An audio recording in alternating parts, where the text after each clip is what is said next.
Welcome to this webinar. We are excited to have you with us today to learn more about international market research. We have a fantastic panel of presenters, and I will introduce them in just a moment. I'm your moderator, Jenny Alton, from the New York Small Business Development Center Central Office. This webinar is brought to you by the International Trade Initiative of the NYSBDC. The NYSBDC is a U.S. Small Business Administration resource partner with regional centers at higher education institutions and outreach offices at other locations across New York State.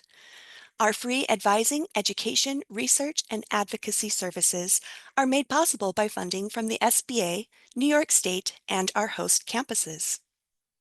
Now, let's go through the list of people that you see on your screen.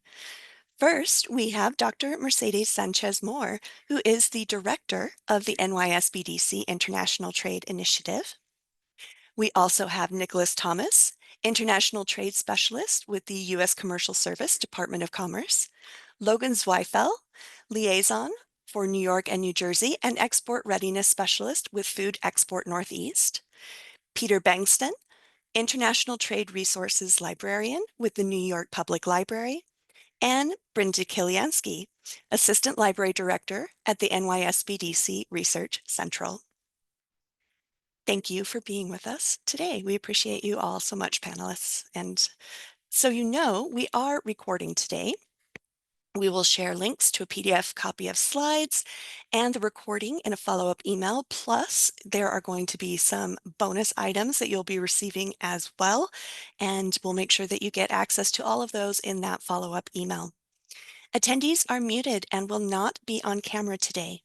Your chats will be visible to me and our presenters. If you have any questions during the presentations, please don't hesitate to type them in the Q&A box as they come up, or the chat. I will be monitoring both places. And we will address questions at the end of the presentations, just because there's a lot of material to get through today, and we want to make sure that our presenters have time to get through all of what they have prepared for you. All right, and with that, I will now turn the time over to Mercedes. Thank you so much, Jenny, for that kind introduction, and welcome everyone to our webinar about international market research. We have a stellar panel. I'm very pleased and happy that our partners have joined us for this webinar today. And I will be flying over my slides because we are quite a few presenters, but you will have them available after this program as well as the recording. First, I will provide a brief introduction about my program, the New York Small Business Development Center International Trade Initiative. And later, I will propose a model to conduct market research. The New York SBDC is a partnership of the U.S. Small Administration SUNY, the City University of New York State, higher education institutions, the private sector as well. The SBDC provides one-to-one business advisement, training and research in support of entrepreneurship and economic development for the state of New York. The International Trade Initiative is a special program within the New York SBDC network, which is housed and part of the SUNY network of 20 regional centers and 72 outreach and satellite offices. 98% of the population of the state of New York is within 30 minutes of an SBDC service location, so it's very easy for you to have access to the closest center to your zip code. The New York SBDC International Trade Initiative supports SBDC clients statewide with expertise and experience on international trade and trade compliance.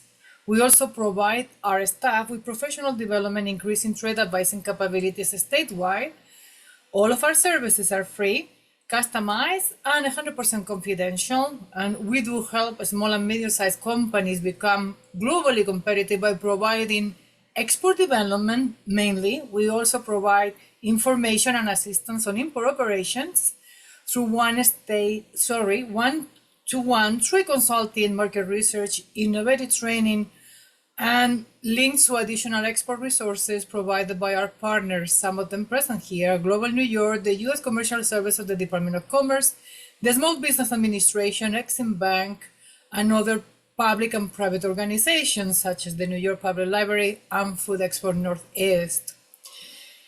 The New York SBDC can help your business become successful at conducting international trade, and international business consultants are available to assist retailers, manufacturers, high technology, and even service companies with export planning and other areas such as export readiness reviews, export business plan, targeting international markets, selecting sales and distribution channels, legal considerations and licensing, logistic procedures and documentation, market research and trade statistics, and finally, international financing options.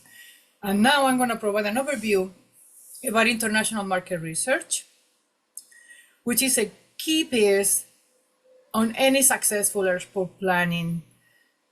And I advise everyone to review and assess the demand of your products and services prior to trying to exporting or doing anything else, as well as factors related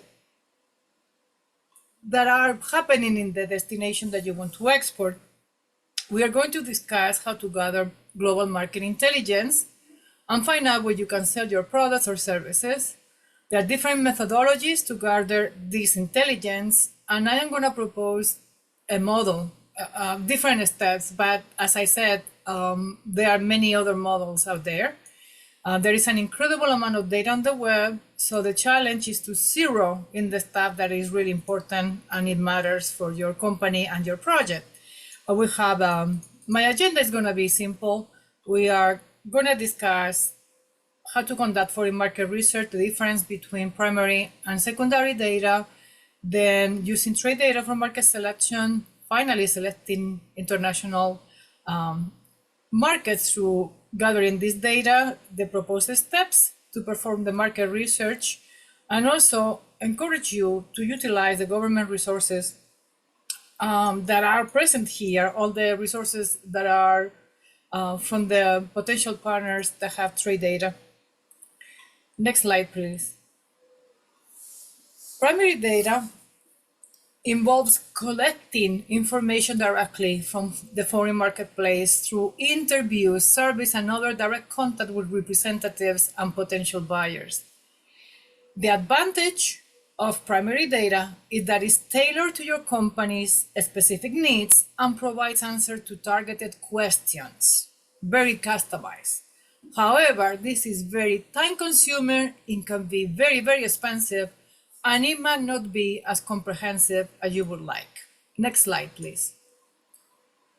Secondary data involves collecting information from various existing sources, such as trade statistics, reports, and publications available mostly online or at the library.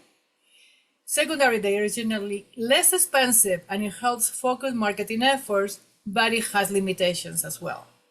The data can be outdated, or it might be too broad, or does not accurately reflect your needs, your specific industry or product niche.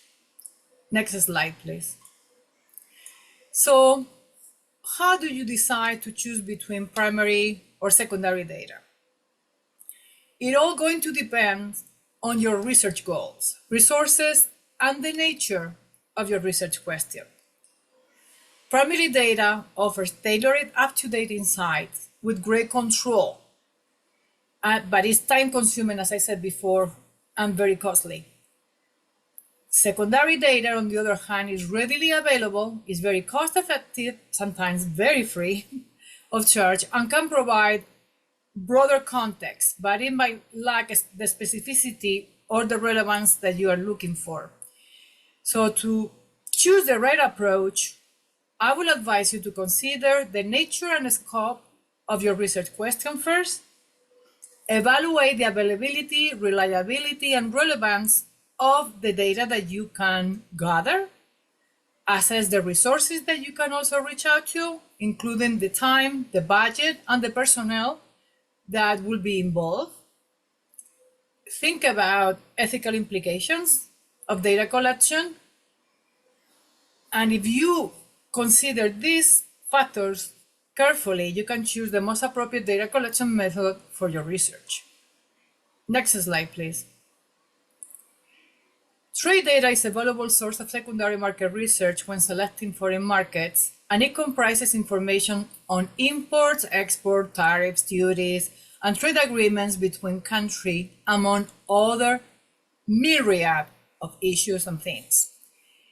You can use trade data to select the right markets to target and obtain the following information: the potential size of the market, information on the competition that you will face in that particular market, tariffs and duty information to calculate how much it will cost to get your product to your customer's door and assess the overall cost of entering a particular market.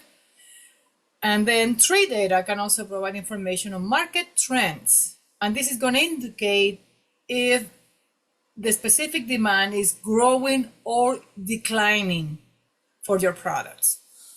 Common sources of trade data are government agencies, trade associations, international organizations. Most of them are going to be free, about the ones that I have mentioned. And then, of course, there is private sources that are accessible for a fee, some of them higher or lower cost. Next slide, please.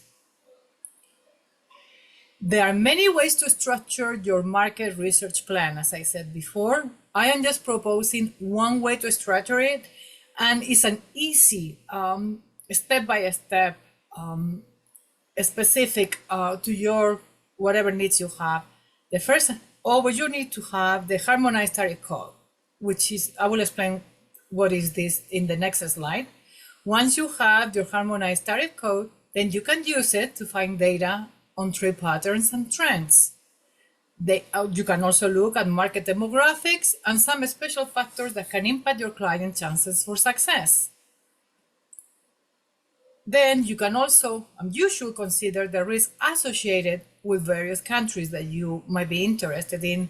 And finally, analyze all of this information and narrow it down the field of countries to a manageable number, perhaps 4 or 5. Next slide, please. The harmonized commodity code, as I said, is the first step in the process. What are they? They are an international classification system of traded products. In theory, this coding system has a unique number sequence for just about everything you can think of. It was devised to simplify the process of determining import tariff rates charged when goods enter a country.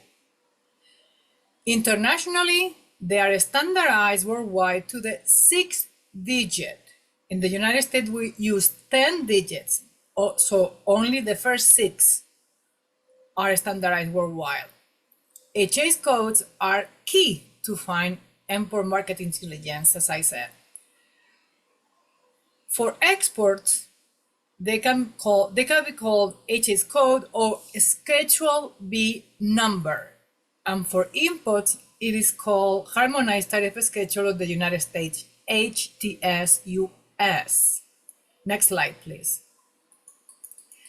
Now, I'm gonna give you one of the best kept secrets and the easiest way to ensure that you have the HS code. You can call directly US Census at the number provided here in red, and then ask for commodity classification assistance. I do often call them, but I always conduct research prior, and then I propose or suggest a particular code and try to see if it will fit. Many times what I would do is to find the 6 digits of the HTS-US, because it's much easier using the database from Customs called Customs Rulings Online Search System, which I am providing the link here.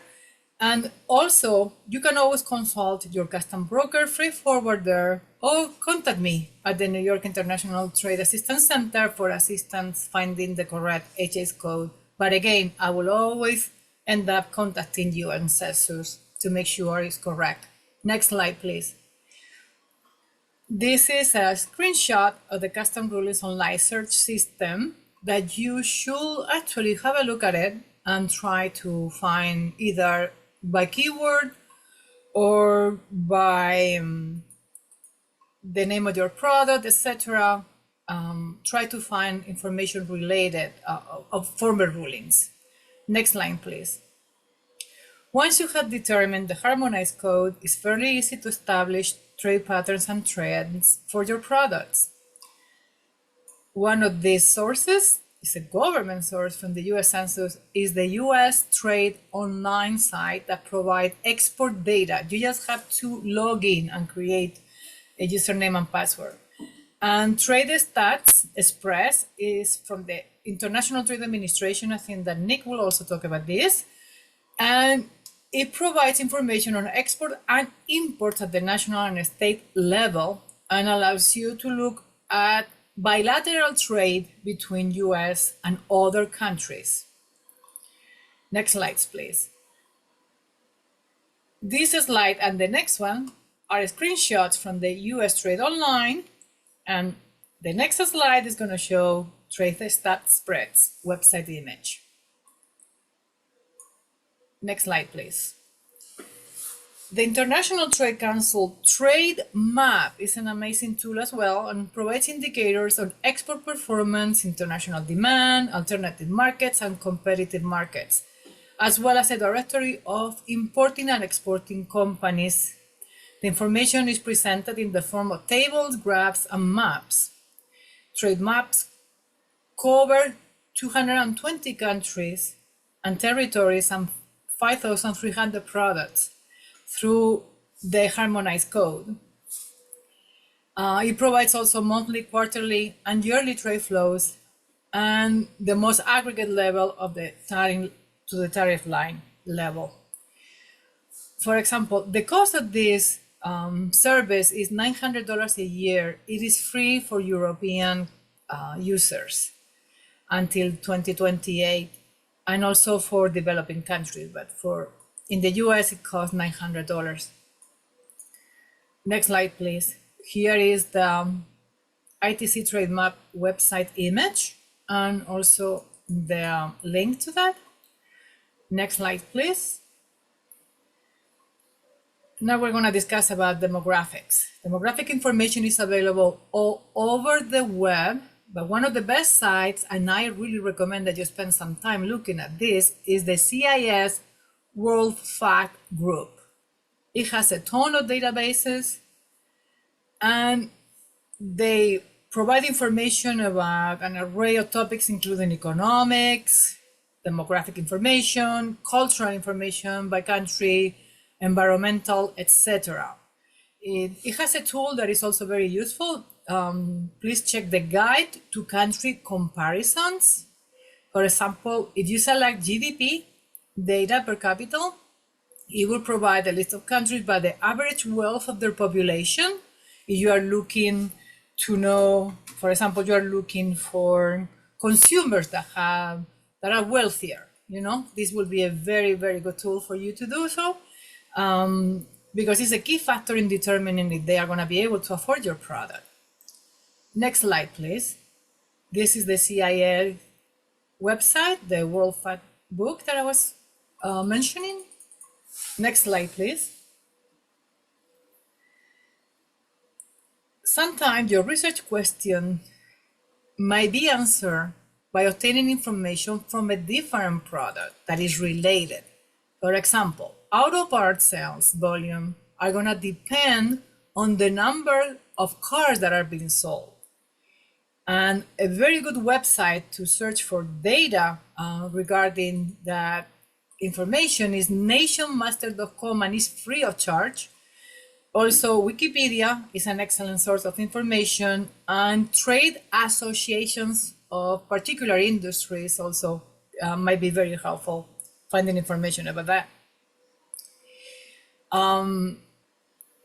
The next slide has an image on Nation Master website, and you can find market sizing and trends on any sector and in any country, which is super interesting. Next slide, please. And finally, we should obtain information on country risk. Every country is going to have some risk inherent to doing business there. And one place to get country risk rating is the COFACE website. COFACE is a company that sells export credit insurance, but this country risk map tool is free and accessible online. And you can just click that when you go to the website, and you will see the score of each country, and produces an analysis of the risk for that market and why they are scoring that way. And another good indicator, and I think that Nick is going to touch on this as well, is Exim Bank, the country limitation schedule. This is very important to know, because Exim will indicate in an X in the country chart where they see too much risk and they deny financing and insurance. For example, Antigua and Barbuda will not be covered by Exim in the public sector, and they will provide detailed explanation as to why the Exim is not doing business there. So my advice to you, if you see an X on a particular country, avoid it. If Exim is not going to help you obtaining export credit insurance. Now, the following slides are going to show the images for COFACE, and then the next slide for Exim, the country limitation schedule. Next slide, please. And I wanted to make you aware of additional resources from my partners here. I know that they are going to cover more information than I will. Specifically, there is one that I truly like and use very often, that is trade.gov from the International Trade Administration, and Nick is going to cover this at large. They have a market intelligence library that includes country commercial guides, stock export market reports, market specification tool, tariffs and free trade agreements information, etc. Now, there is also a website that I really like, is Export-U, universities from the University of Georgia. And I like because it has not only resources for market research, but also a very good educational array of videos, as well as trade.gov. Actually, they have the Learn How to Export, but Export-U has a certification if somebody is pursuing education in international trade. Next slide, please. And the last step in the proposed research plan provides a sequence to analyze data that you've been gathering. And the first step is to record all the country data in a single chart.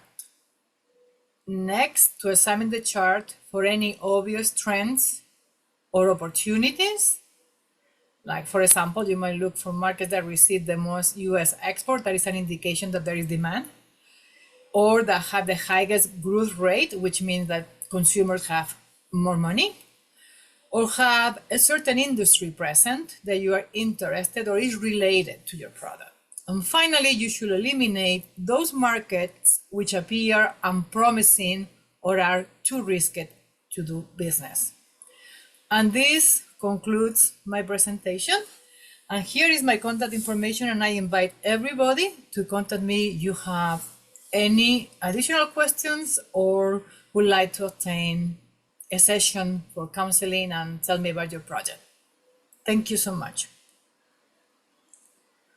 Back to you, Jenny.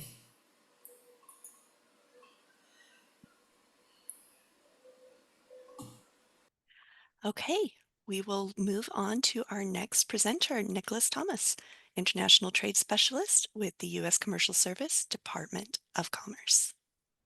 Thank you, Jenny, for the introduction, and good morning, everyone. My name is Nick Thomas, and I am an international trade specialist here with the U.S. Commercial Service in New York. Let me just get my slides up real quick. Thank you all for joining our webinar. Mercedes, great presentation as always. I just want to explain a little bit about some of the free resources available on trade.gov for small and medium-sized businesses to conduct market research. So before I get started, just want to give a brief overview on the U.S. Commercial Service and the ways that we can help small and medium-sized companies and large companies too. Nicholas, But we're not oh, able to see your slides yet. oh, okay. I'm sorry. Let me try sharing again. Perfect. Awesome. Thanks for Yep, flagging that. yep. Go ahead and put that into slideshow mode and we'll be good. Thank you. Okay, awesome.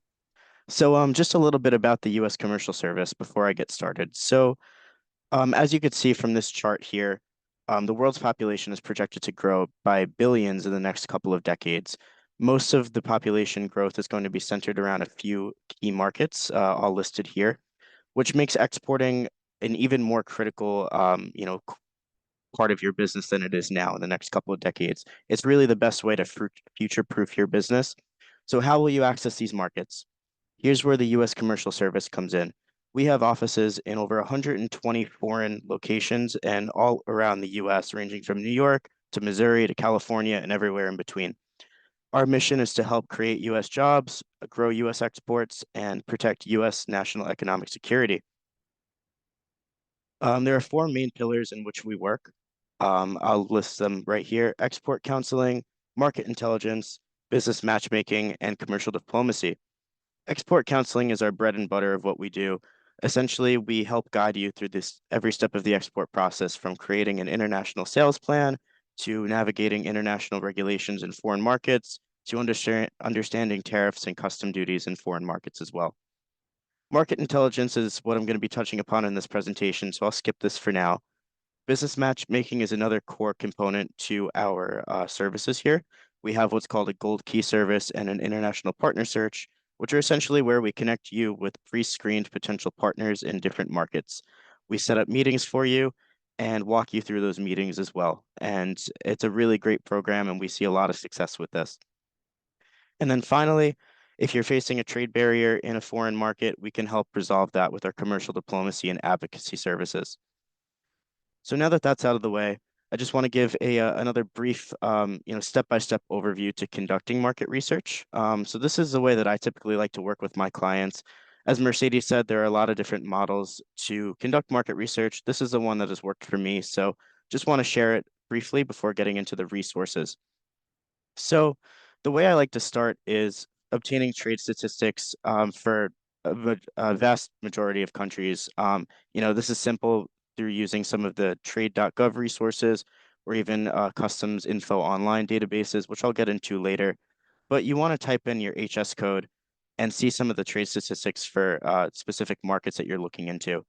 Once you narrow that down, you want to look at market research reports as well to determine, some of the qualitative information on some of the business practices in specific markets, including market openness, common practices, tariffs and taxes, sales channels, and other important considerations.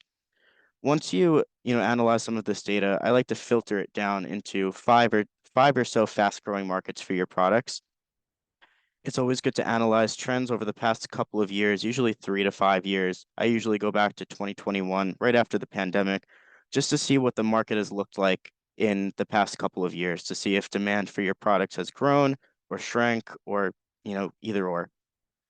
Um, Once we look at the market demand for the past couple of years, I like to filter it down even further to target maybe three or so markets that might be promising for your product. Once we filter that down even further, here's where the really deep analysis comes in. So Mercedes alluded to the country commercial guides. I'll touch upon that in a minute as well. But we want to look at both the empirical numbers data and the qualitative data, like the country commercial guides or demographic data, to see which markets might be like a slam dunk for your product. You want to determine some of the sources of competition, like domestic competitors or even foreign competitors, and analyzing factors that affect your marketing, such as distribution channels, cultural differences, business practices.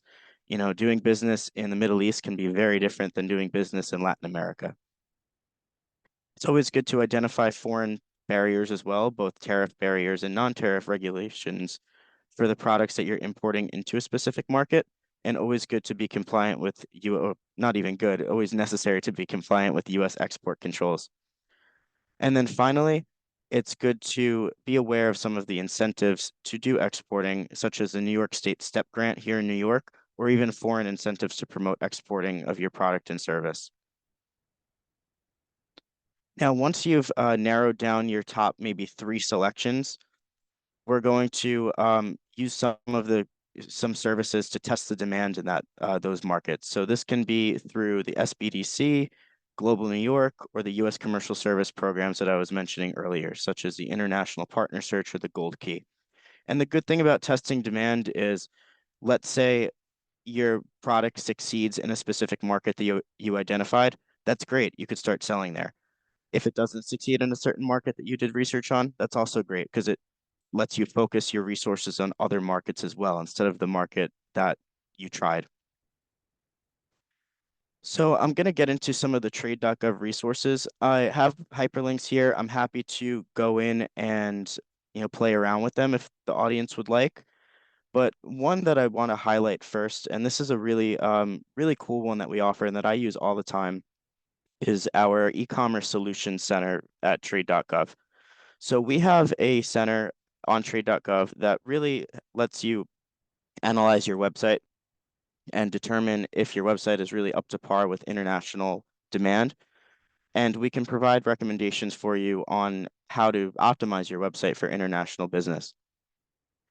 So there are a lot of different cool analysis pieces in the e-commerce lab, ranging from, how to localize your website, translation, and that service that I was mentioning too, the e-commerce optimization service.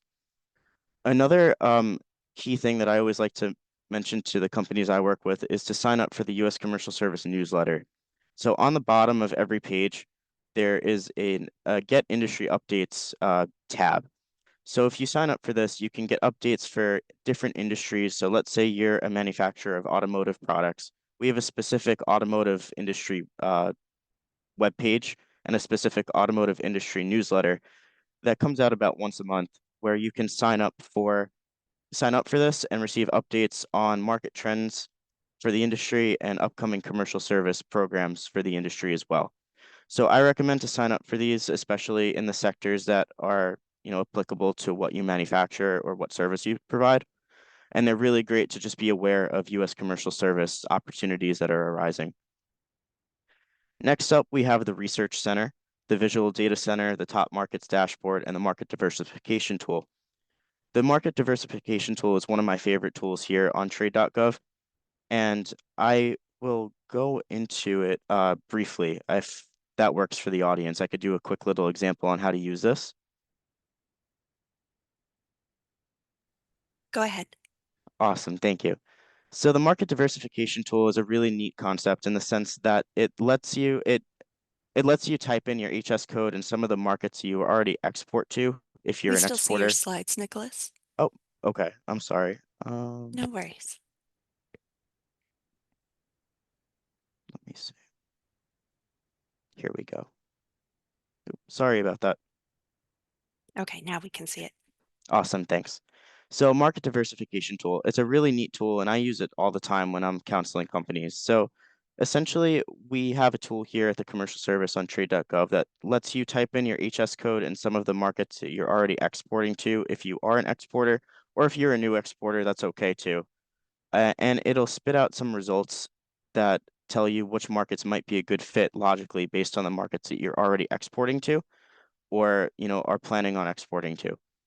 So let's just do a brief example here. So let's say you're an exporter who is currently exporting to Canada. If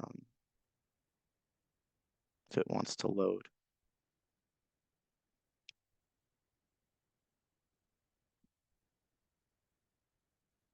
Let's say you're a new exporter, just for simplicity and time's sake. You can type in your products, your HS code. So I'm just going to pick a random one here. We're going to do, we'll do live fish for simplicity, for a random one. You can filter the markets that you want to do, like if you want to be open to all markets or just specific markets or specific regions. So let's just say the Caribbean and CARICOM. You can limit the results to 10 markets, 20 markets, however many markets you want. So we'll do 20 markets just for the sake. And it'll tell you things such as average imports from the US, potential trade, tariffs, language match, regulatory ease score, and even distance, shipping distance. So we'll go to the results here. And it usually lists the top couple of markets for your product and service. Usually just takes a minute to load. Yeah, so it spits out that Trinidad is the top market for live fish exports from the US. You could see there's a language match. They import around 20,000 US dollars from the world over the past couple of years. GDP of Trinidad is growing. Most of their live fish imports have actually been from the US, 13,000 compared to the 20,000 from around the world. So yeah, it's a really great tool and it's really easy to read. And again, you can do it with just about any HS code and just about any market. So I'll go back to sharing my slides.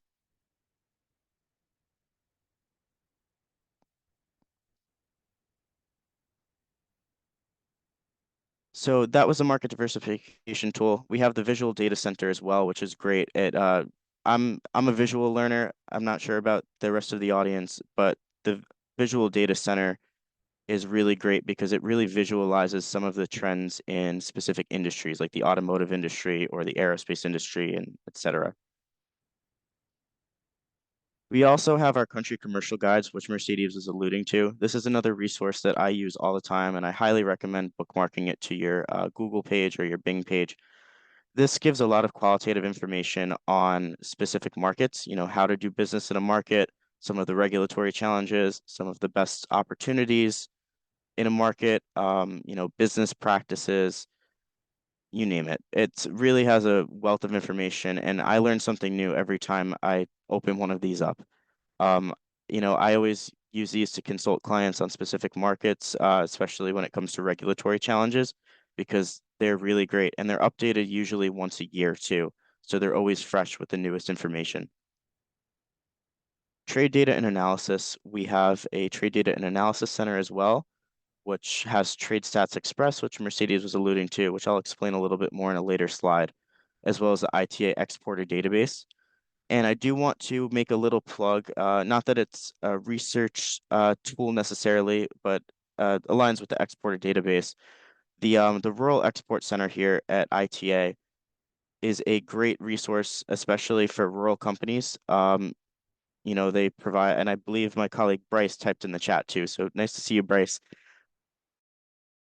Rural companies here, and they maintain a export management company database, which is really great for a lot of the the export management companies that we work with here at the U.S. Commercial Service.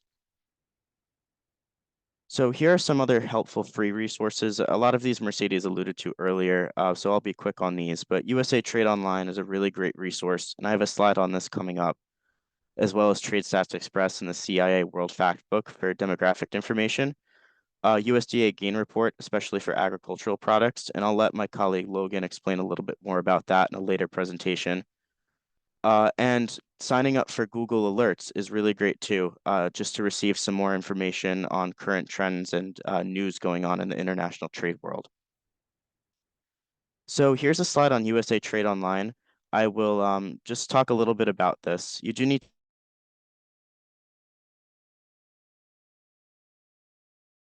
chess code and some of the markets that you're interested in exploring, and then enter in a time frame. So let's say from 2019 to present, and then it would spit out, like the market diversification tool, some of the top trends. This is just pure statistics, but it's pretty easy to see the trends. Especially if one specific HS code is growing from 2019 to present.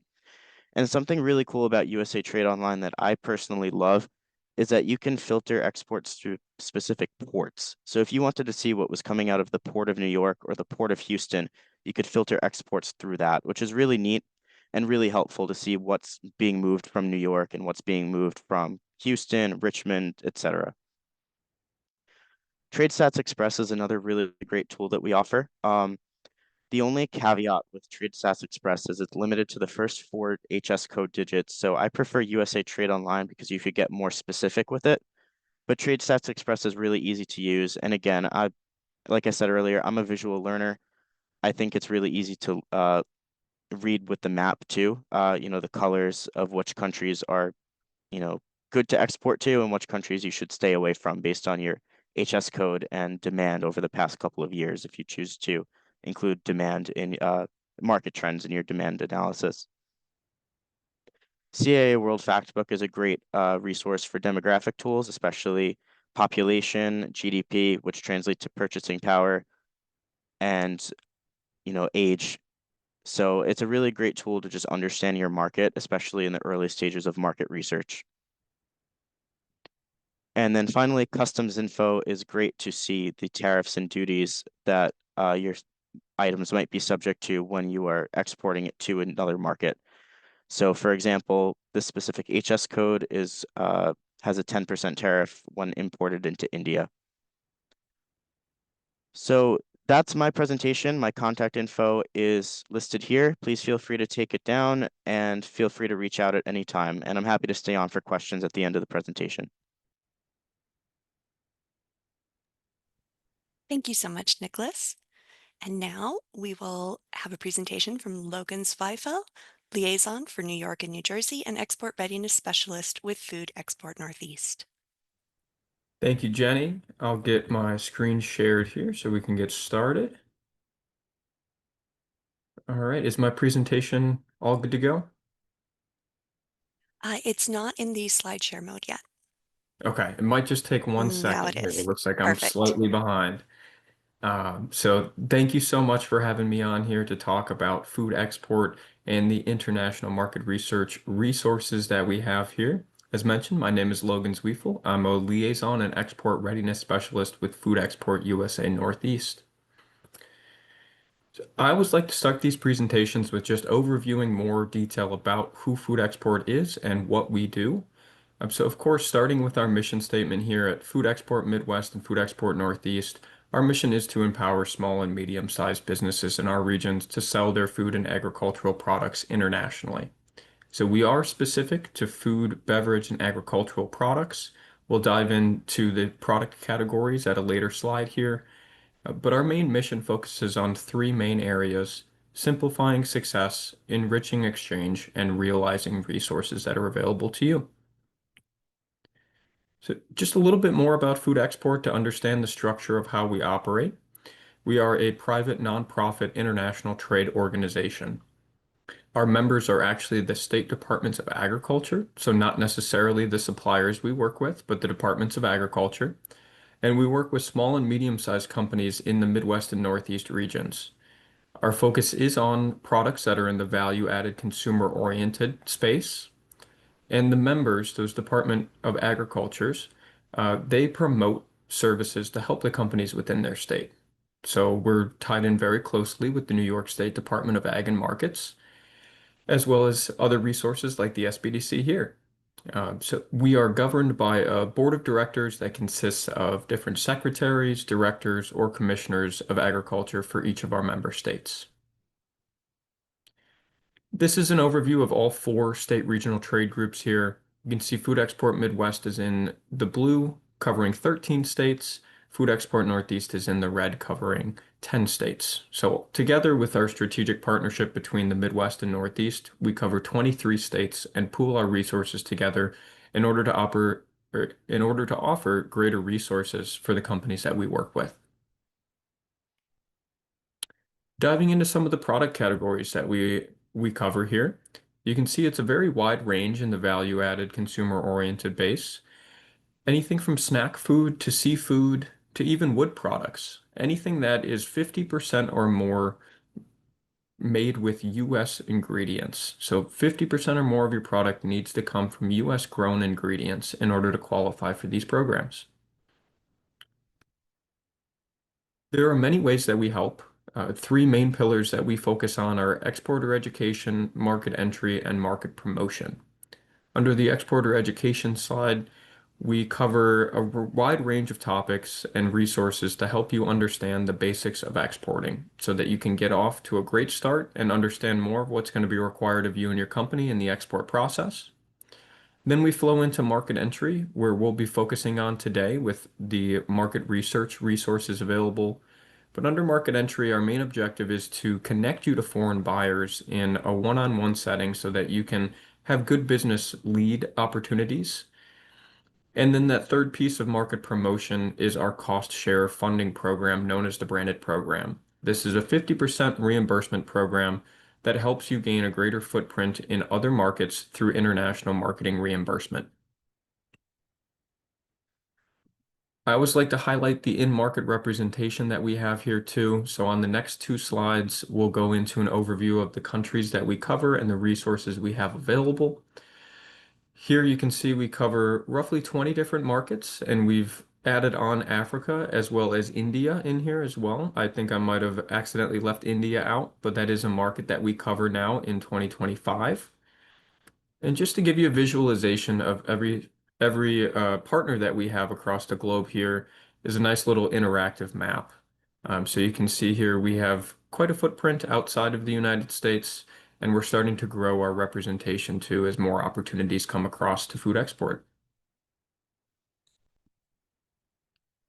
Now, diving into the resources that we have specific to international market research, one of the first things that I like to direct a companies towards is our market and country profiles. You can be found under our Export Insights tab, and these profiles will dive deeper into a market overview of what's going on in the market currently. Our in-market representatives help put these together, and you can see that they include market data from the USDA Foreign Agriculture Service, as Nick had alluded to prior. We work very closely with the USDA Foreign Agriculture Service and their many offices around the world to get valuable insights to pair together with our in-market representatives and their knowledge as well. So it's a combination of the USDA gains reports where they overview different market requirements and regulations, in addition to our market and country profiles detail more about the market overview, the retail sector, food service sector, food processing sector, as well as the opportunities and challenges that might be present in that market. So this is a great place to start in order to identify if a market could be a good fit for you. You can get some basic knowledge on the market. It's going to be general, so it's not going to be applied to a specific product category, but you will be able to see on each page the products of interest that are trending in that market. It's a good place to get started. And then as you want to dive deeper, if you've seen a market that sticks out to you in those profiles, we have virtual consultation offerings. And in these virtual consultation offerings, it's a 30-minute meeting with our in-market expert. So it's a chance for you to connect one-on-one through a video consultation. There's a $60 fee, and you can participate in as many virtual consultations as you would like in a given year. So if there are multiple markets that you're interested in and you're trying to pick anywhere from 1 to 3 markets or maybe even more than that, this can be a great starting point for you to understand the opportunities that are available for you in that market. Once you register, you would go ahead and you would submit 4 predetermined questions. So you would create those questions. You can direct them anywhere from how would my product be received in this market to what does the importation process look like and what are tips and tricks to be aware of on the rules and regulations side. So this is a great opportunity for you to get direct experience with the market, understand a little bit more from an expert of what resources you need to review and what you need to be careful of when exporting to this market.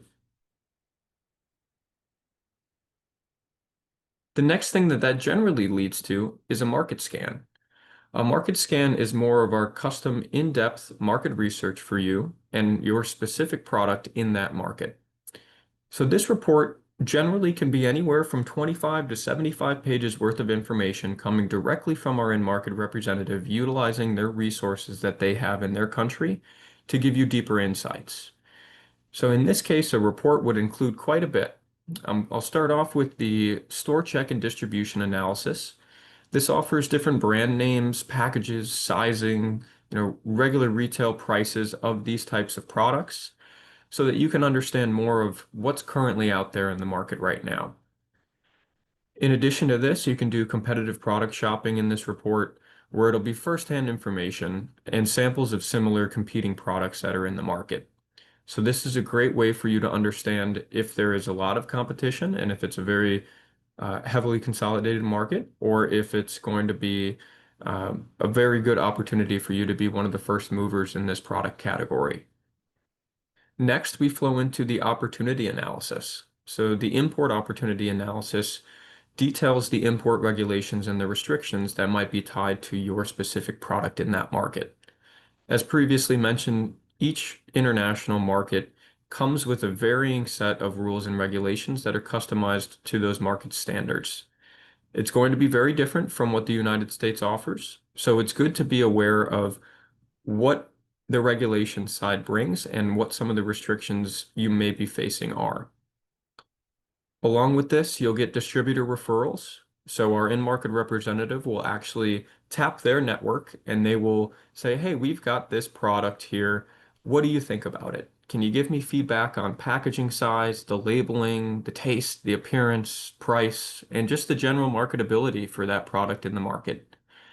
You'll get a lot of really good feedback, and this will kind of help you gear your product towards the specifications of the market and what the consumers are looking for when they're purchasing products. And then lastly, we've got the targeted importer list. So this is going to be an important piece. Now that you understand the market, who are the players in the market that could potentially be partners with me? So this will include names, contact information, and a summary of the importers' profiles. It's a great way to get started and dive a little bit deeper into the opportunity of a market. The cost of a market scan individually is $475 per market. So this is a great opportunity for you to have a low-level cost to look into a market and understand some greater takeaways. Next, we have our product showcases. Our product showcases aren't specific to market research, but they're a form of market research. This is an opportunity for you as a U.S. supplier to ship your products to an international trade show where our in-market representative will promote your brand and exhibit your product at the trade show, collecting leads and bringing back valuable opportunities for you in that market. It's a great way for you to test to see if that market is receptive to your products, if there are leads for you to follow up with, how those conversations might go, and for you to really determine if this could be a good investment for you in the next year to go physically exhibit at the show yourself. Before making that dollar investment into traveling and going to exhibit and purchasing booth space, this is a great low-cost opportunity for you to experiment with different markets. With the services provided here, you'll get a virtual pre-show briefing with our in-market representative where you can discuss the market, you can discuss what your goals are for the show and what you're looking to gain out of it. This will then include a one-page post-show report, and it will also include the trade contact list. So any leads that were collected at the trade show will be transferred over to you directly to follow up with and continue those conversations with the buyers. There are also samples and literature that's displayed in the booth to share with the key prospects, so you can ship over any information that you would like the in-market representative to have in order to promote your products. And then last but not least, the shipping instructions to send product samples to the show. Our in-market representative is there to guide you through the customs clearance and getting products successfully into the market. A product showcase is a $100 fee in order to exhibit at the product showcase. And then the only other expense is for you to ship your samples to the market. So again, relatively low cost. It's a great way for you to experiment with a new market opportunity and understand if that could be a viable option for you in the future. Next, we have our new resources here called the Export Navigator Services. So these are very similar to our virtual consultations, but instead of taking place with our in-market representative, they take place with the 5 experts that we've contracted with, covering these different topics that you can see in the bottom right hand of my screen. So for those that are brand new to exporting and you might want to understand a little bit more about some of the topics that Mercedes covered originally, like HS coding or understanding the opportunity for your products in certain markets, our Getting Started consultation is a great place to start. They'll help you identify everything that might need to be on your radar in the export process, and then it can flow directly into some of these other consultation offerings here, like the documentation for how to properly document your product to ship successfully to that market. Or maybe you want to learn more about how to optimize your shipping and logistics to get from point A to point B. All of these are structured in the same way that our virtual consultations are. So you will register. There's a $50 fee for this one. And the the next step after you register will be to submit your questions. Again, up to 4 questions that you've determined and provided to our experts here. Then you'll discuss on that 30-minute consultation, and they'll provide valuable insights after they've completed the research on your questions. So this is a great way to understand more on specific topics, especially as you're actively exporting and you're looking to figure out how to do so in a more efficient manner.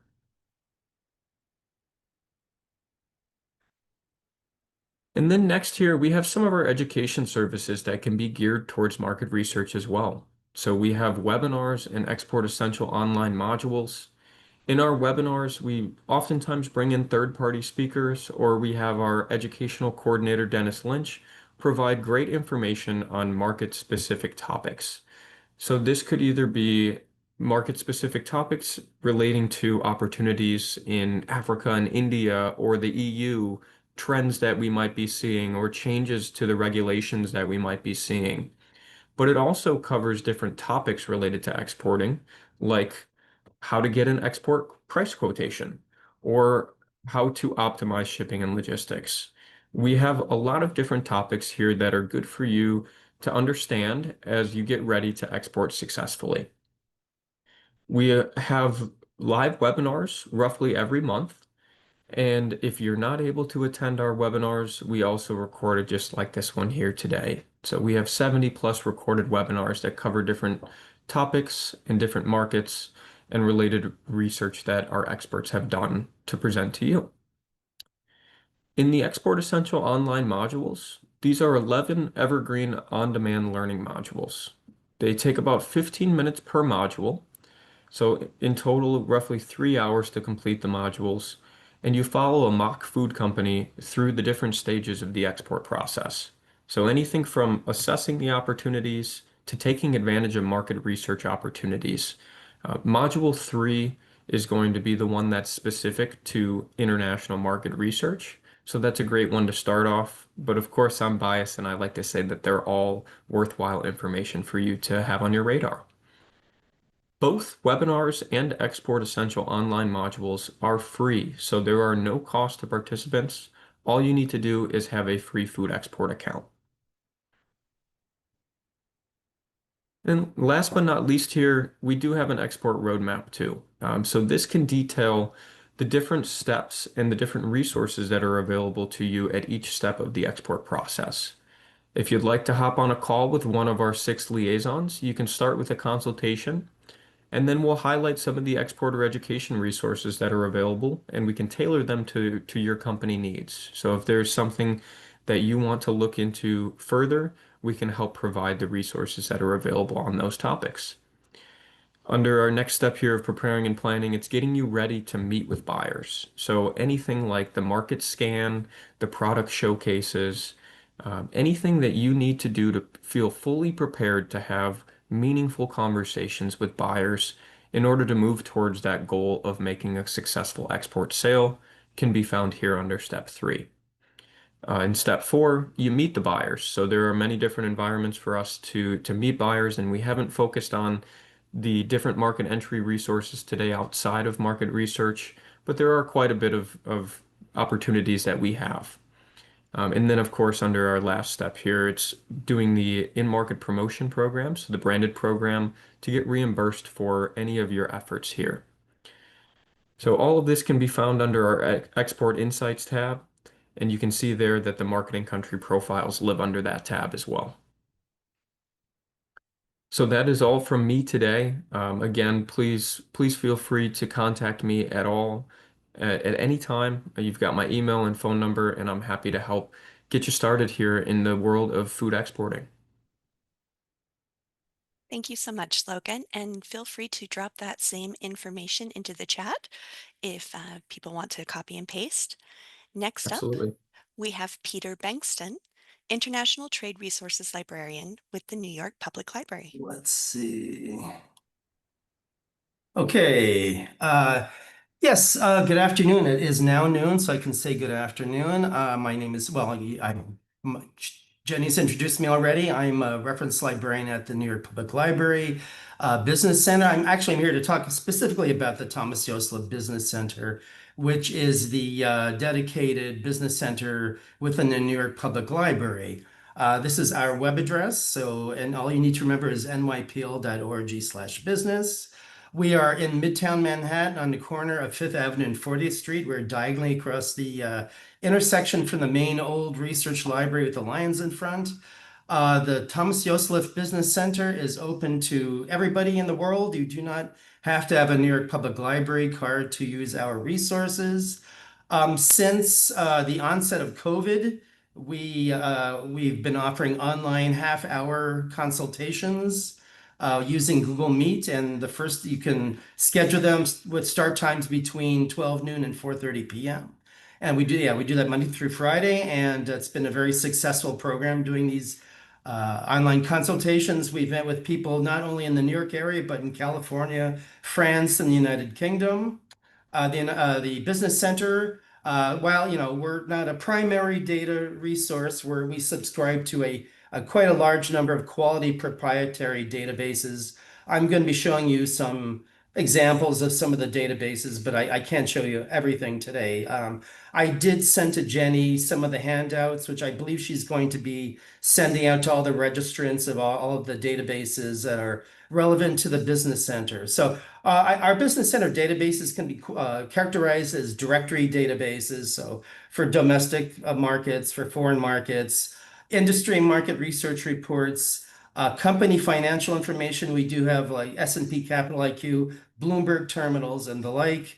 If you want to go visit our databases, you can go to this link.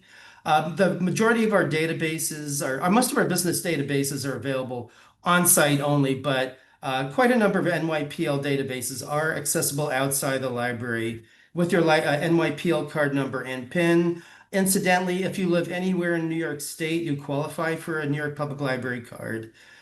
So you could then if you live in Buffalo, you can use those databases that are accessible outside the library at home in Buffalo. So anyway, this is what the homepage looks like, Thomas Joseph Business Center. If you scroll down a wee bit, there is the link to the virtual consultation. So you would click on that link, choose a date and time, type in your question, and then your appointment will be confirmed, and then we meet with you via Google Meet. We talk to people about every topic possible. So, but of course, people do contact me with a lot of questions about export, international trade, as well as patents and trademarks, because that's my other sideline here. If you scroll a little bit farther down, we have a calendar of events.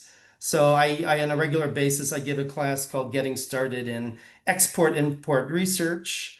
So anyway, these are some of the databases I'm going to talk about a little bit today. IBIS World, very, very popular database. If you were to buy these reports, they're in the few $1,000 range. But if you do make an online consultation report and request a particular IBIS World report, we will send you the PDF of that report to you. The vendor does not allow the public to come in and use this database on their own. We have to send you the PDFs directly by email.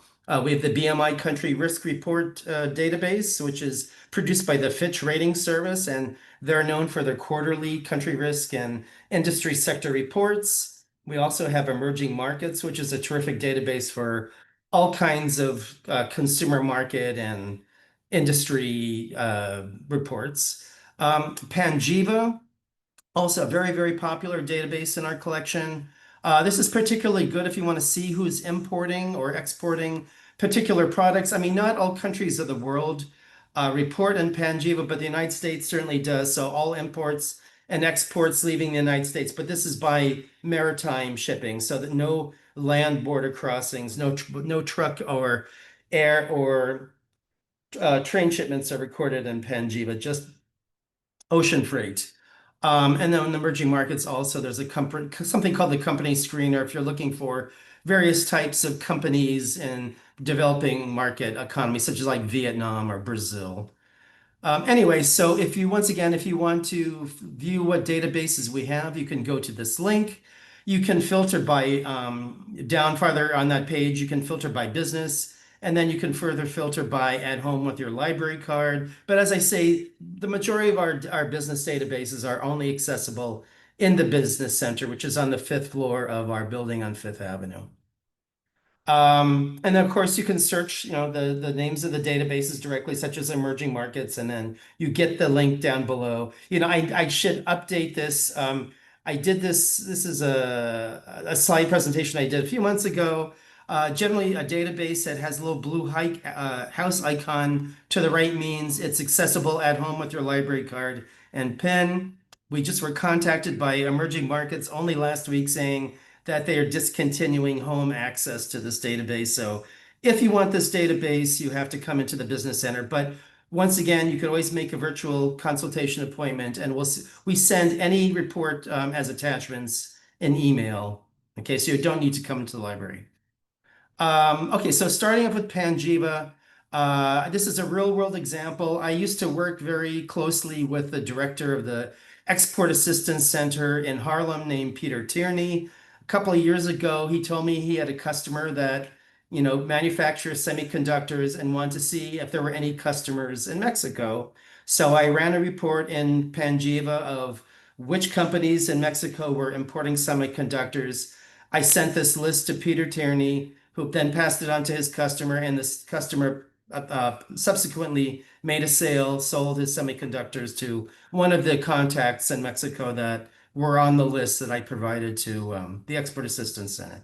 So anyway, by running my search, and of course this is data January, so as I say, this is from a few months ago, but there were 1,111 importers of semiconductors in Mexico during the past 2 years. So Panjiva is a register of companies that are either importing or exporting.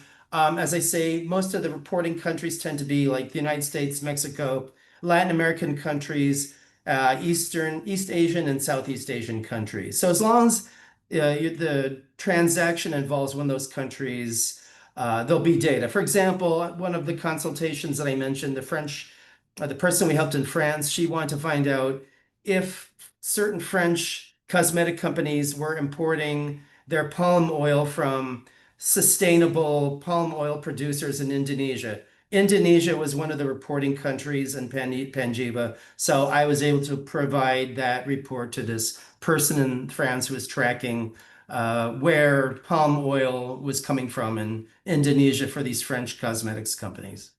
So that's Panjiva. IBIS World, people use this primarily for U.S. industry sector reports, but as you can see from this dropdown, this is a screenshot, of course. They do have they cover a lot of Western European countries, China. They also have global reports. So you can either do a keyword search or browse by the industries. And once again, if you need the PDF versions of these reports, you need to make an online virtual consultation, but our consultations are free of charge. There's no fees involved in any services we provide to the public. So once again, in returning to the semiconductor example, I searched the word semiconductor. One of my options was global semiconductors and electronic parts manufacturing. And these IBIS World reports, you get revenue figures, you get forecasting, you get reports on who the major companies are in this realm. So anyway, you can see the forecasting for the global semiconductor industry. And then it also provide a map of hotspots of where, interestingly, they're showing Sweden. I had no idea, but Sweden major import market for semiconductors worldwide. Okay, BMI. So this is the database that is produced by the Fitch Rating Service. All the reports are quarterly, or they're updated quarterly. They've got either country risk reports for pretty much every country of the world, or they have specific industry sector reports such as medical devices, renewable energy. So I think there's about 22 or 23 different industry sectors that they provide reports for most of the countries in this database. So let's say you were interested in, you choose a country and then country risk, you get the Brazil country risk report. Once again, if you make an online consultation, we will then send this report to you as an attachment. Also, and then with the BMI reports, always provide SWOT analysis for either country risk or for these particular industry sectors. So, strengths, weaknesses, opportunities, and threats.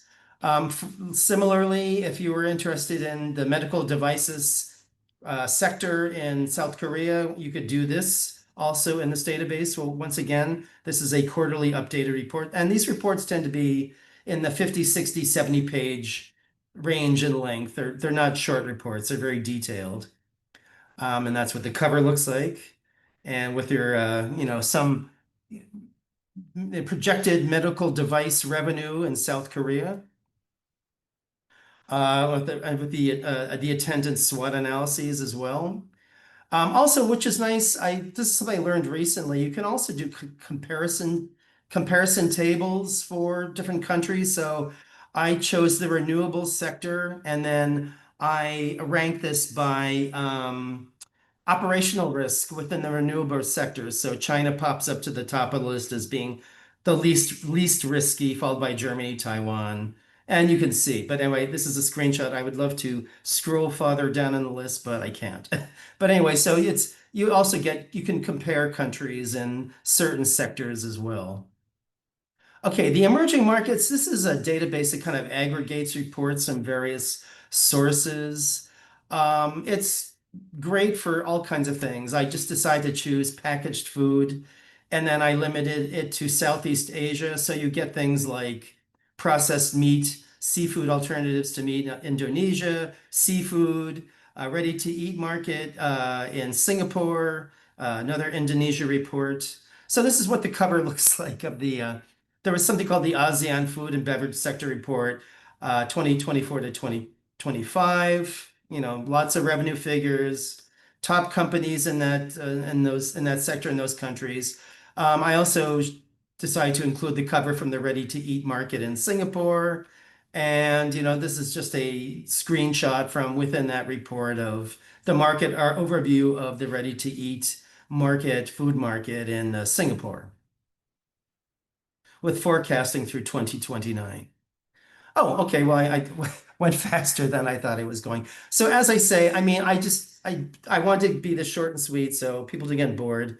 We have many, many other databases. I guess we do. As I said, I sent these to Jenny. So I think everybody will get a copy of this. So this is kind of a table of our most popular databases. So company directories, financial information, industry information, market and consumer data.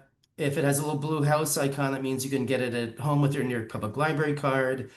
And then this is kind of another arrangement of what databases are by topic. All right. So I hope you make use of the public library. We're very happy to help you. That's what we're here for. And the New York Public Library, the Business Center has lots of great databases that you can access for free of charge. Okay. Thank you so much, Peter. And I can confirm that webinar registrants will get those items that you sent to me. All right. So our final presentation will be from Brenda Kilianski, who is the Assistant Library Director at the NYSBDC's Research Central. And I want to invite everyone during Brenda's presentation, please start dropping any questions that you have into the chat or Q&A box so we can address those in the Q&A session that we will have after Brenda's presentation. Okay, Brenda, take it away. I think I'm sharing the wrong one. Hold on, sorry. I did this so well before. And of course, hold on one second. We practiced this so many times. Let's see if this works. We got it? No. Why does it not like me? Sorry about this. Here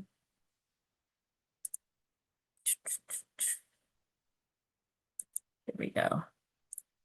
There we go. Did that work or not? Are you still getting my? We can see it. You can see this But one it here? just went away. Yep. Oh, I'm so sorry. I'm a lot more efficient as a resource librarian than I am as technical. Okay, we got it here. You can see it now. Yes. Okay. All right, good. Thank you so much. I apologize for that. And thank you to all the other wonderful presenters. And I do love the New York Public Library. It's awesome. So let me introduce myself. I'm Brenda Kilianski, the Assistant Library Director of Research Central, which I like to say is your small business information partner. We are a little bit different in the way we operate with other libraries in that we do not face-to-face meet with clients. So I'm going to just talk a little bit about how we work, how we operate here. I'm going to give you the who and the where, who we are, a little history of us, the what and the why, what kind of information we provide, and the when and the how. In other words, how does our research process work and how is it different from other libraries? And I'm going to give you a little case study, how this winery can be saved by Research Central. And you show us going through the process and the types of databases that we use that are a little bit different than what other libraries may have. So we are, in fact, one of a few handful of SBDC libraries across the country. SBDCs are all over the country, but I think there are 5 or 6 libraries, and New York State is the lucky state to have us. We were founded in 1992 as the Research Network, and we still sometimes call ourselves the RN. We just rebranded this year. So if I say RN, you'll know I'm talking about us. We've provided over 75,000 clients worth of research in the last 30 plus years. We average about 2,000 requests every year. And we have, let's see, we have here, we are located at New York Central Office, but we are 100% virtual. Staffed by 4 libraries of very diverse backgrounds. I've worked at the Chicago Tribune. Another coworker of mine has worked in a consulting, management consulting, others at Consumer Reports. But we are all very dedicated to the small business community. We do, of course, support mission of SBDC, support all SBDC clients. So research is for everybody. I just want to make that clear now. Also to centers, directors, stakeholders across the state, including the panelists here today if they need some research.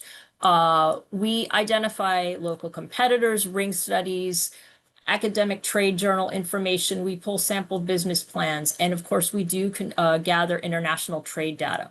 A lot of our small businesses are maybe at that point right now where they're just thinking about it, and they may not get to the point where they're going to be talking to Nick or Logan, but we start getting them ready for it.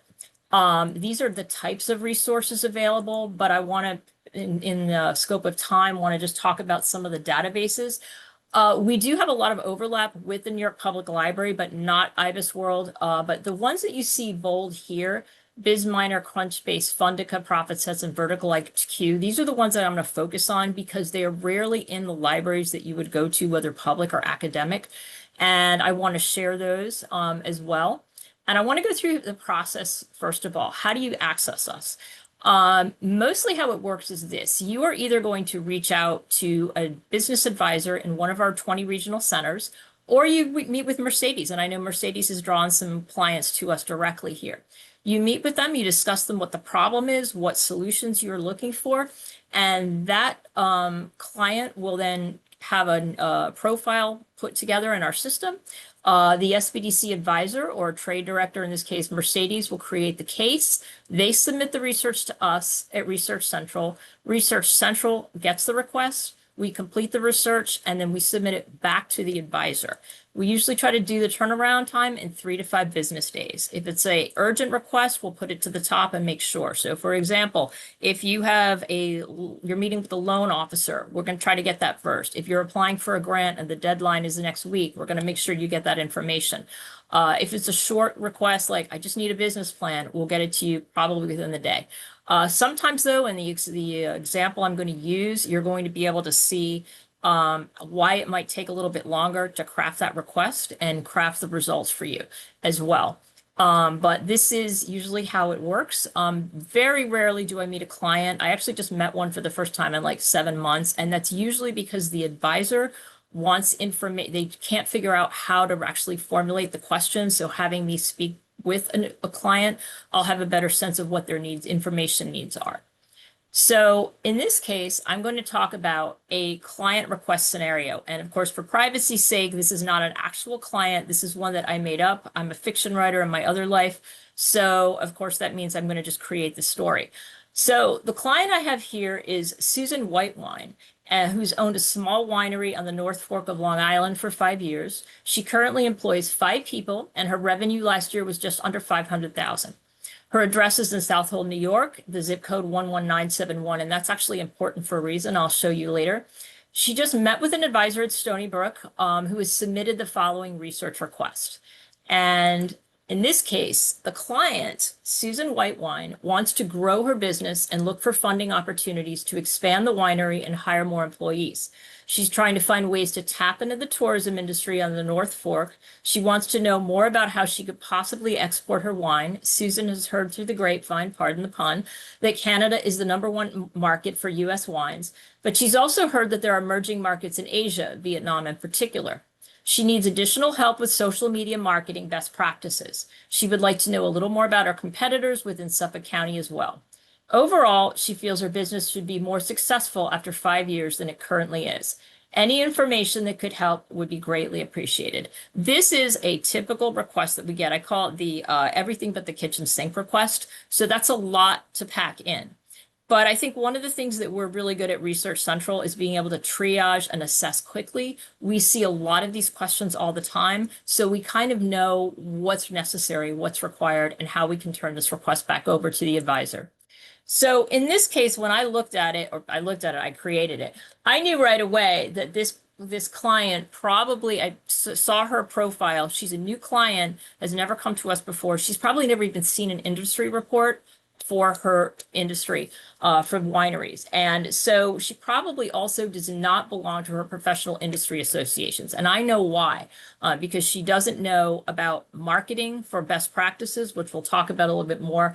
So this is kind of, as I'm writing down notes, when I get this report, I already know she's going to get a BizMiner report, Vertical IQ, Statista, Fundica, business plans, probably something from Data Axle, and all of these. And don't worry, I'll explain them all and you'll see copies.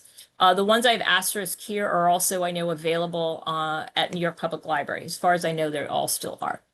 So what is the first thing I'm going to do? When I look at our client file, I know that Mercedes and Logan and Nick had all talked about HS codes before. I work in NAICS codes all the time. That's how we find our industry reports. We use the North American Industry Classification System codes. They are what's used by statistical agencies to compile information about all American businesses. So you can find reports. I know that Peter mentioned the IBIS World Report as well that has NAICS codes, and we love those reports too. But I actually have a couple of other reports that we use regularly that nobody else has. I know that public libraries don't have them. I don't even think business libraries in New York State use them. So I'm going to show you what we have that's really geared to the small business market. The first thing I'll do is find what the NAICS code is for wineries, which is 312130. I'm going to go into my Vertical IQ database, and this is what I find. So what is Vertical IQ?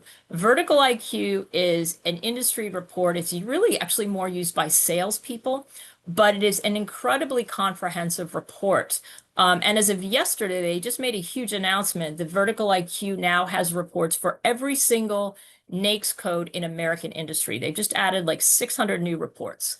These reports run anywhere from 45 to 75 pages, but they do a terrific breakdown of industry. And the way I like them, they're digestible bits of information without overwhelming a client or a business advisor for that matter. So it has industry structure, geographic breakdown, industry forecast, and these reports are updated all the time. So if I run the report for a client like I did yesterday for the winery in Long Island, if I run another report in another month, say for somebody in the Finger Lakes, I'm going to pull it again because that data has already changed. So what you'll see in a report like this, it's going to have an industry structure, which is sometimes really important for new entrants into the business. We like it for our startups. But even for those that have been in business for a while, for example, our Susie White wine, she may need more information about how her business runs, especially before she starts thinking about exporting her wine. So it will have industry demographics, and then of course this lovely piece of a global perspective specific to that NAICS code, which is always being updated. So it will have the global market, international trade information, and imports by country and exports by country as well. The other thing I like about this report is it does have information on capital financing. You remember that the question was asked about getting loan information as well. So I have a little bit of data here. Another thing people really love about this report, and especially the new business owners, when they're thinking about buying equipment, they have information on your typical equipment purchases for whatever the industry is and a range of prices as well. Very helpful if you're looking to get grants or loans for equipment.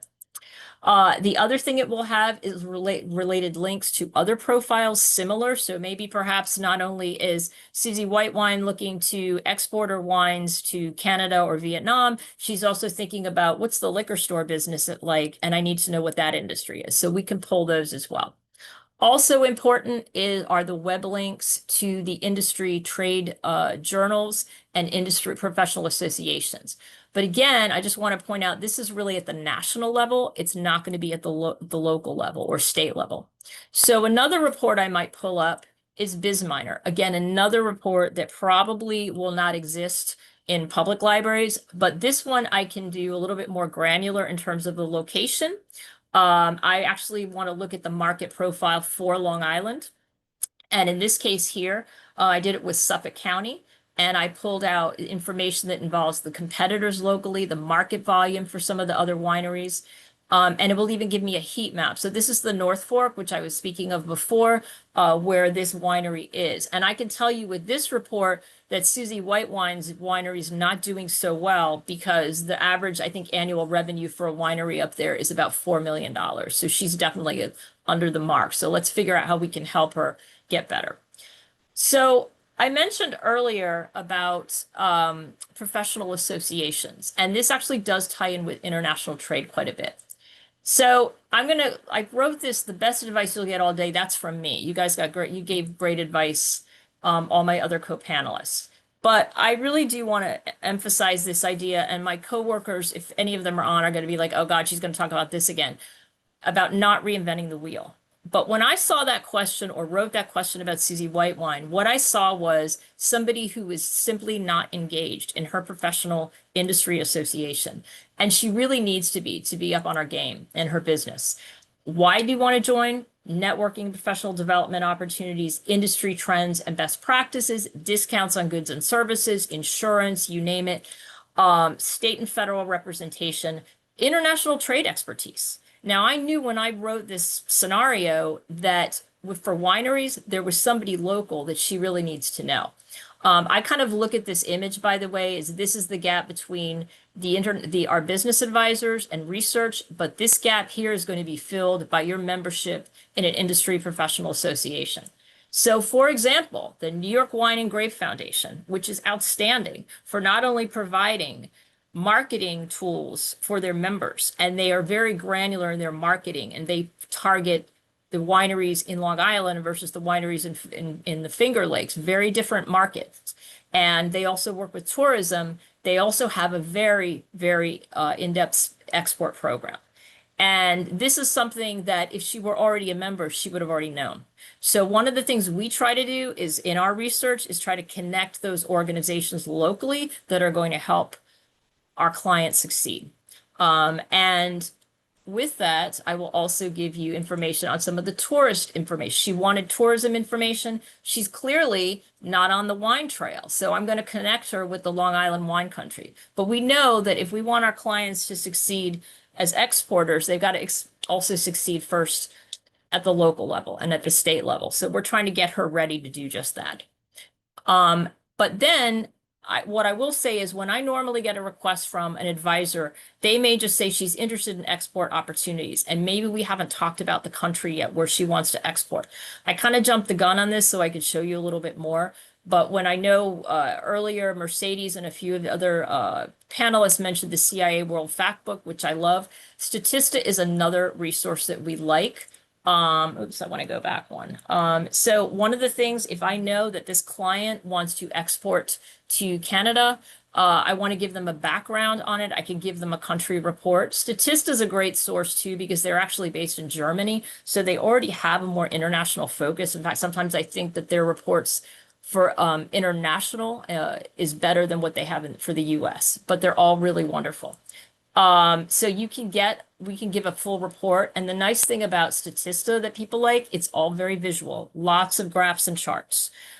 So they will get something like charts of the economy. In this case, I pulled another report, Consumer Insights report.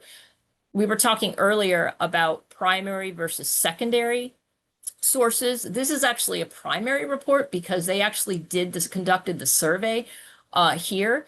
And believe it or not, there is a Consumer Insights target for wine drinkers in Canada. It's wonderful. So I can give this report to Susie White Wine if she wants it. It will have a demographic profile, consumer lifestyle, consumer attitudes, and marketing. It covers all the things she's looking for, including, as you can see here, boomers are in Canada, even in Canada, are more likely to drink wine. So you'll get these nice snapshots. It's not text heavy. It's very readable and a lot of pages. Same thing with showing here that she'd probably want to use Facebook if she were going to market to Canadian wine drinkers. So after I've given her the country reports, one of the other things that I'm going to pull, she asked for, everybody wants money. Everybody wants money. I'm going to give a little disclaimer here. It's easier to give you these reports than to actually get the money. But we do have two resources that we use regularly. One of them is Crunchbase. I don't have this listed on here today. Probably not the right client for it, but when we need to get find venture capitalists, angel investors, often in sci-tech, semiconducting, manufacturing, I will usually pull from that list. Fundica will probably work for this. What I'm doing here is building a profile of the client. I find her zip code because they do search from the zip code, how long she's been in business. This has been since 2020. She's an LLC. I pull up to three industries to be able to target those grant and loan opportunities. In this case, you'll see agriculture and livestock, manufacturing, and there is another one in there, but it's not showing, and I pulled tourism and hospitality.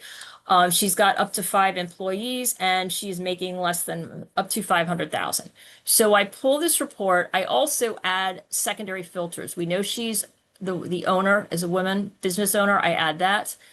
She's looking to export. So I pull this as one of the filters. Again, purchasing equipment, probably. She is also looking to hire more people. So I'm pulling all those filters. And what I do is pull up this report that will tell me right up here that there's possibly 22 grant opportunities for this client, along with different tax credits, tax incentives, loans, and guarantees. So this is like what one of the pages would look like. What I do, though, is then export the profile in 2 formats, an Excel and a PDF. The PDF looks a lot prettier, but the Excel allows you to make a lot of notations with it, especially if you're going to start applying to different grants and you want to take note and dates of when that is. Again, no guarantee, but this is something that I would send to the client. So what happens when I actually do this research? When it's compiled or any of my colleagues do it, we put the whole request together and we submit it to the advisor. It does not go to the client directly. The advisor will get a memo that talks about what we've done and why I've done it this way. We'll list everything. But if there's any concern, for example, an advisor is going to say to me, why did you give me all this information about the industry, the professional industry? And I'm like, because they need to know it. And I'll explain in detail why. Then the business advisor will send the research to the client, Susan Whitewine here, and they'll probably discuss it at length. They're going to sift through it. And maybe what the advisor will do, in some of them, they like to see it ahead of time. Nah, I don't think I'm going to give them this, but they will probably give them that instead. And often what happens, and we like to see, is that we get repeat customers. Sometimes something will trigger and they're like, oh no, you know what? I really actually want to look at Japan as a market. Can you give me information on that? Absolutely. We are not a one and done research operation here. We really are about getting repeat customers. And I find that the more and more we have clients that come in and they build their business, we're going to continue to get research coming our way. And we love to help. So what's going to be in this client's folder? I pulled 2 BizMiner reports. I've given them some business plans. Data Axle, which is actually the database we use to find competitors or customers. I pulled Fundica report, their tourism report, everything from New York Wine and Grape, which includes information to join. Please join the organization. This will help you bring your business up to speed, and then also help with the exporting.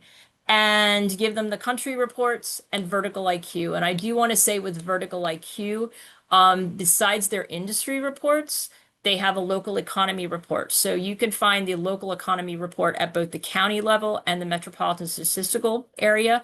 So I've included those so you can take a look. They also do have local industry data, not as extensive as you would see in BizMiner, but also very helpful. And it looks more like a statistical report with charts and graphs. And that, in keeping with the time, is how we can help. So thank you. Thank you, Brenda. And I gotta stop sharing. All right. And I believe there's something that you want to share, Mercedes, from Global New York as well. Yes, please. Global New York is an additional partner of ours that I mentioned in my presentation. They are not here today, but they do have a service called the Export Marketing Assistance Service, EMAS, and these reports are produced by their foreign consultants overseas, up to 3 markets per year. So those will be reports that are given to clients, as Brenda is working that way as well. She conducts the whole thing. And by the way, I want to thank every single one of our panelists. They are amazing in what they do. We are all complementary, providing information and services to small businesses. And I encourage everyone to read, continue learning, and also learn how to do your own research, and then learn how to access resources like Brenda's Research Central, as well as the EMAS from Global New York. We are going to have our next webinar August 5th, and it's a pre-launch of the Global New York Export Promotion Tour. Their foreign consultants are going to come to the state of New York, and they are going to visit every single region, and they are making contacts with clients that are able and willing to meet with these foreign consultants to try to understand what are the export opportunities. Global New York, apart from the EMAS service, they also have grants. So they are very, very important. This is the economic development part of Empire State Development in New York. Something that I wanted to mention is that this flyer that is going to be included in your package does have a link to a schedule, an appointment with a foreign consultant from Global New York. But again, I will advise you, and I will truly encourage you to enroll in this August 5th webinar, the pre-launch explaining this program, and also getting in touch with Catherine Bamberger, who is the representative in Albany. She's one of our best friends and partners We work very closely together, okay? And as you can see, we are all complementary. Everyone that is here in this panel, and I really enjoy that we are able to exchange and obtain information and work with the same clients very, very often whenever it's needed. I think this is for the benefit and the betterment of exporters here in the state of New York. So thank you everyone for attending the webinar, but also to my partners for being here and being so generous, sharing all their resources, time, and information about their programs and everything that they can provide. Thank you, for having Mercedes. us. All right, so we have time for some questions now, and I invite you to drop those in the chat or the Q&A box so we can pose them to these experts that we have gathered today, and you can get some answers. So our first question that we have is on the topic of selling digital products, such as online courses or ebooks internationally. And so I know Mercedes and everybody else, are there any specific tools, resources that would be recommended for someone in this industry? Any of the resources that we've been discussing will have also information about digital services. Of course, Logan specializes in agricultural and food products, which are not digital, but for example, the tools that Nick and also Peter has been sharing, and Brenda will also have a section for digital products. And just to chime in really quickly on education and ebooks in general, trade.gov has a webpage on the education sector. I encourage you to check that out just to get a little bit of a glimpse on the international education market. Perfect. Thank you, Nick. And we have a database called eMarketer too that covers digital topics all around the world. So that might be something you might want to try. I think that you can get that with your library card. If you have a New York Public Library card, I believe you can get eMarketer from home. Excellent. All right, thank you for that answer. So the next questions, yes, Mercedes. No, I was going to say that there is a question that is super lengthy to from Jess Craig, and I think that this question will be better addressed in writing because the length and the scope of the information that she is trying to obtain. She's talking about what to do if the tariff changes while you are shipping products. The products are in transit, and that's unfortunate. What can I say? You're gonna find that the tariff is higher, and there is no way around that. That's one of the things. How to keep posted. Global New York has a tariff website now that you can also check to see what is going on. And UPS, we had a fantastic webinar last month. And UPS has also a website where you can check how tariffs are happening, the changes in tariffs are happening. Unfortunately, there is a ton of uncertainty, and I cannot assure you that it's not going to change because that is not true. Okay, so everybody should be aware of that and change and check on this UPS and the Global New York website to track the changes. Now, I don't know that the insurance industry has come up with any sort of product to cover you because there are these changes happening. I think that this is all new for everybody, too new for people to be able to catch up so fast. But we will check, okay, just in case, and then determine the true price of goods that we hope to export overseas target market. Yes, this is for Nicholas. He has a landed cost tool. I hope it's working now. Is the last question. It's about to find out how much it will cost to ship to a, to sell in a country versus another one. I thought about your tariff and your landed cost tool.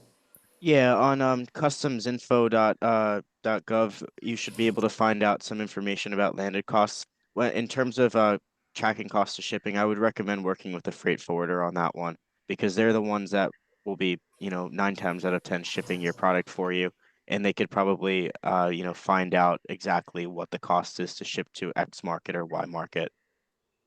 And I know that uh, UPS also has a landed cost tool as well in their website, and it's easily accessible as well. It's public. Yeah, So, let me put the customs info website in the chat here, though. okay. And I am also going to drop the link for that Understanding Tariffs webinar that we had a few weeks back. And if you have not already watched that, definitely recommend it. It was very well done with the presenters from UPS. Really great information. Okay, so that's in the chat, and Nicholas is going to drop that. Yes, okay. So we've got that link for the export.customsinfo.com. All right, let's see if we, again, invite people, any more questions that you have. We have gone over so much information today, and I want to remind everyone that you're going to get a copy of this recording. You're going to get a copy of everyone's slides. You're also going to have access to several other resources like Peter's handouts and Brenda's example reports and such that she's pulled for her, I couldn't remember, was it Susie White Wine? Yes, our You fictitious dropped that client. link in, I dropped the link in the chat for the folder, but I gave it to you as well. So if you need to. Yes. Yes, so I'll make sure that that goes out in that follow-up email that will land in your inbox in a few days. Okay, so I am not seeing any other questions at the moment. So we'll give everybody just a second more here, but I do want to say thank you to each one of our panelists today. You have put forth excellent information for small businesses interested in exporting and what resources are available, who to get in contact with. Sometimes it's just a matter of knowing who can I email about this, who can point me in the right direction.